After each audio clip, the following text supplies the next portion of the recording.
だからこの前僕1万2万近くですね軽くバズった僕のツイートで、下手な時の超下手な時の考え方っていうね、下手な自分を受け入れるなんですよ。とにかく下手しょうがないよねって、だって書いたことないもんねって。まずあなたという、原点っていうかゼロ地点が分かってない人間がどんだけサイコロ振ろうがどんだけ努力しようが無駄なんですよ。自分というものを認識してない人間はきついんですけど無駄に終わるんですよ。だからまず自分が何なのかっていうことが大事で、僕超下手だったんだけど、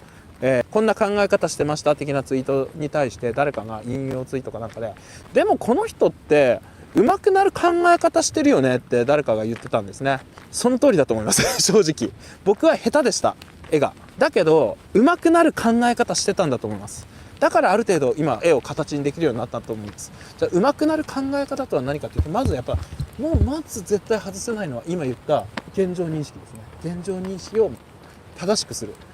自分でできない時は人に聞く。自分で足りない時は人の感想を求める。で俺の絵どう思うってクソミスに言ってみてって、お前の作品なんか本当なんかクソなんだよ、つまんねえんだよって、じゃあどこがあってどういうところは変だと思うっていう風に聞くのって、その時の自分は傷つけるけれど将来の成功に必要な、結果を出すために必要な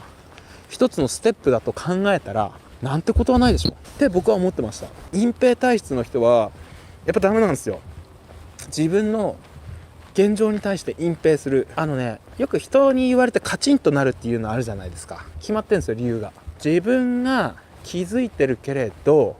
それを表に出したくない、隠蔽していることを掘り返された時に人は、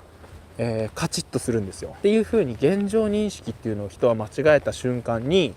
行動を間違えるんですよ。なのでそこがめちゃくちゃ重要なポイントなんですよ。